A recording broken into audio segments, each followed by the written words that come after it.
day 113 of the second Trump administration, and boy, has it been a huge day in the world of money, power, politics. Earlier today, the U.S. and China announced a 90-day pause on most of their recent tariffs. The American tariffs on some Chinese imports will be cut from 145% down to 30%, and China cut down tariffs to about 10%.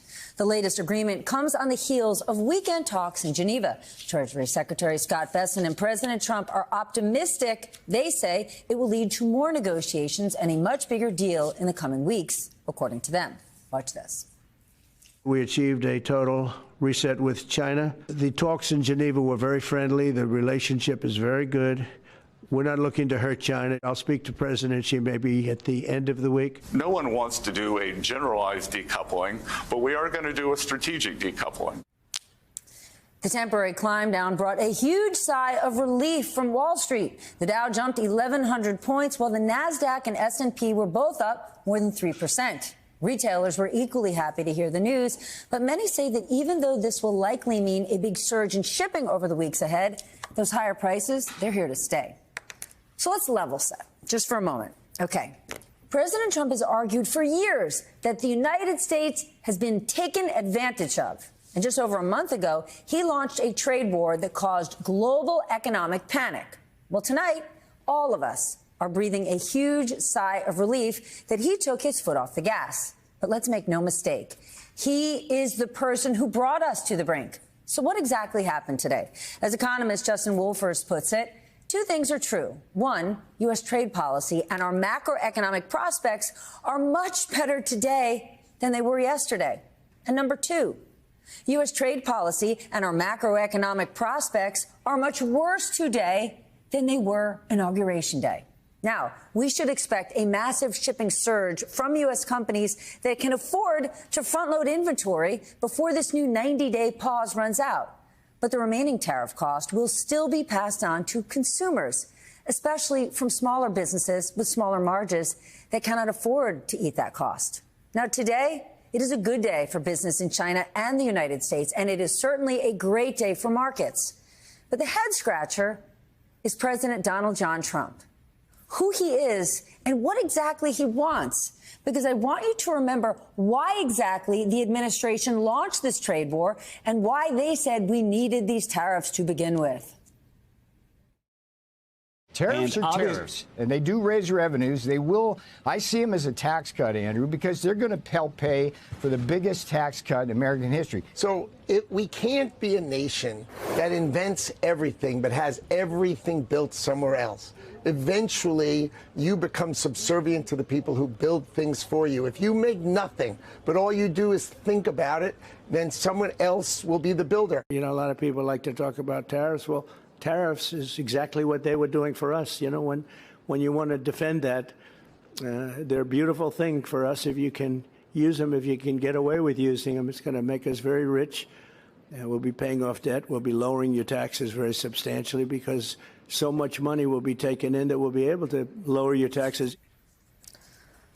So does that mean we're headed back down to Howard Lutnick's lane of subservience? Now, the argument that these tariffs were going to pay down the deficit and pay for the tax cuts, I guess that is clearly not happening. Donald Trump's long-held beliefs that sweeping tariffs would reinvent U.S. manufacturing and reshape the global economy in a way that would make America great again, well, that is clearly off the table, not to mention inflation. It was one of the biggest drivers that helped Trump return to the Oval Office. And 30% tariffs and 10% around the world are still inflationary. So what exactly changed? Besides a jet from Qatar, promises for hotel developments, deals for Trump family documentaries, and some massive investments by foreign companies and entities in the president's crypto empire, from the sources that I speak to, it is unclear how any of this has made America great again. With that, let's bring in our leadoff panel tonight. Susan Glasser is here, staff writer for The New Yorker. Jonathan V. Last, editor at The Bulwark. Dan Nathan, CNBC contributor and host of the Risk Reversal podcast. And Charlotte Howard, executive editor and New York bureau chief for The Economist. Mr. Nathan, your reaction to all of this and where America's economy stands tonight. Well, there's a big difference between what happened in the stock market today. The S&P 500, the largest index, was up more than 3%. This was a huge move. Great news. And you get great news for people who own stocks and the wealth effect that's created with that. On the flip side of that, I think you have to really separate what happened in the market today, and goes to exactly what you said, and what's going on with the economy, right? If you think about these 145% tariffs that were put on China just a few weeks ago, they didn't really go into effect. They were there for a few weeks or so, and it did slow the global economy. It did slow, a whole host of importing to this country, and that's going to slow down a whole host of other activities. When you think about the Port of Los Angeles, the director of that port today said that they don't see a meaningful uptick in activity going into that port because you still have all this uncertainty about a 30% tax that importers have to either pass through to consumers or eat a bunch of it. And so you're really going to see some slow activity for the next couple months. And think about this. We just got a 90-day reprieve. You might not see a whole heck of a lot of activity until we get more clarity in 3 months. You know what's going to get eaten? Small businesses. Because big businesses who can handle a complicated, sophisticated supply chain, businesses that could front load their inventory, they'll be fine. And they will eat they will eat small businesses across this country. Charlotte, where does America stand in the global economy now compared to before Liberation Day? I think it's worth going even further back, even to October and November, right? We had a cover in The Economist that had America explains as the economy that was the envy of the rich world, outperforming every other economy in the G7. That was in October. Yeah, that was in October. And then you had, of course, what we've seen in the past month and a half, where you have the value of the dollar dropping, huge losses in the S&P. And I agree with you that, it's hard to see what the point of this was. What was it for? So we have a resurgence in the market. We have companies, however, that continue to face this uncertainty. I think it's big companies as well as small companies. Mm-hmm. Yes, big companies will weather it better than the small ones. But, they're not going to be hiring thousands of workers. They're not going to be making big announcements of capital expenditures. So, it is hard to see exactly what the point of all this was. Jonathan, whether it's the deal with UK or the progress with China, what have Americans gained and what have they learned about the president?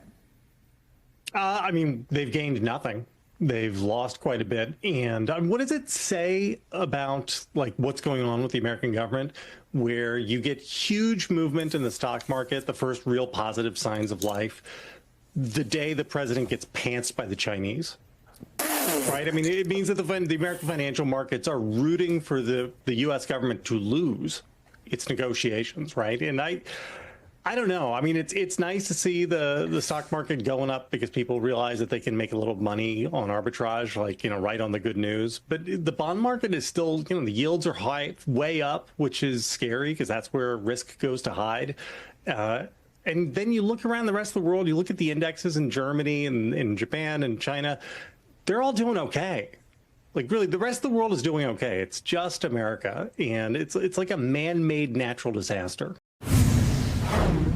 So NBC News has now confirmed that the big jet parked here on the tarmac in this footage from February is the exact same plane that President Donald Trump plans to accept as a gift from the nation of Qatar. This is that plane at Palm Beach International Airport in Florida. According to NBC News, this same plane, it's a Boeing 747, it's now parked at a different U.S. airport. This was it in Florida in February. Apparently, it's now been in San Antonio since April for some reason. If Democrats in Congress don't shame him out of accepting it, that jet from Qatar will become the latest and most flight-worthy in a series of very, very, very, very, very, very, very valuable presents that President Trump and his family and his businesses have received from Qatar since he first became president. For example, in Qatar, there's the new plan for a Trump International Golf Club and Trump Villas. The plan for that was just signed last month, thanks to the understanding and generosity of the Qatari government. You may also remember the bailout that Trump's son-in-law Jared Kushner's company got in the first Trump term for their boondoggle office tower in Manhattan. That was from a company tied to Qatar. Qatari officials denied any involvement in the deal at the time. But there was no denying the capital B billions poured into Jared Kushner's brand new investment firm that he set up just after he left the White House after Trump's first term. Billions of dollars to Jared from not only the government of Qatar, but also the United Arab Emirates and Saudi Arabia. Speaking of Saudi Arabia, Trump's company is also developing a new $500 million Saudi Trump Tower in the city of Jeddah, thanks to the kindness and generosity of the Saudi government. In United Arab Emirates, the Trump organization is now planning another $1 billion tower, thanks again to the kindness and generosity of the Emirati government. That new Emirati Trump Tower project was announced last month at a crypto conference in Dubai, where it was also announced that a fund backed by the United Arab Emirates would use Trump's new cryptocurrency to finance a major crypto deal, which would mean they will be putting, directly into the Trump family's pockets, many, many, many millions of dollars. But these are just the presents for Trump that we know about. I mean, it's worth remembering from the end of his first term that Trump left office without ever providing the legally required list of gifts that he and other White House officials received from foreign governments while he was president. When Trump got back into the White House to start his second term, he started day one with eliminating the federal ban on receiving gifts from lobbyists. Literally on his first day back in office, he made time to end the ban on federal officials receiving gifts from lobbyists. Day one. Because everybody knows it's gifts for public officials from lobbyists that will make America great again. Again, Trump's tariff plan is falling apart for a couple reasons. One, the whole, it was never said we're not supposed to make deals. It was never about deals. It was about ending international trade as we know it and bringing it all back to the States. That was part of it. But it's also connected, guys, to his inability to stay out of the grift. And Donald can't help but make and I'm not even saying these are good deals. These are, in some cases, corrupt deals. But what's one of the way Donald Trump loves to enrich himself and feed his ego? And it's through these deals he makes with shady world leaders. And if you're not going to have trade with these countries, if you're going to not have economic relationships with these countries, you're not going to get your free planes and your sweetheart deals with the Saudis. Remember how when Trump wasn't president anymore even, you remember he left office, then Jared, his son-in-law, got a big investment deal running the part of the Saudi investment fund, even though Jared was not strictly qualified for that. Right? Maybe he'll end up being good at it. I don't know, but he wasn't qualified. He didn't have the years of experience you would expect for such a deal. And then, remember, Trump partnered with the Saudis on the golf thing. And when the PGA wasn't working with Trump, Saudis were. All of this is possible because of international trade. Because the United States market, for all of its flaws and all of that, is one of the biggest, wealthiest markets in world history. Countries do want access to it. And so Donald needs to, if he wants to grift and milk the world's autocratic leaders to shop at his businesses and give him money and give his family money and all of that, needs to have trade as an option. If the United States stopped doing trade, then there wouldn't be any point in his grifting because countries would have no reason to beg Donald for access, at least not nearly as much. And so if for no other reason than it hurt his grift, Trump trade deals are falling, and I guess the stock of Trump planes is going up.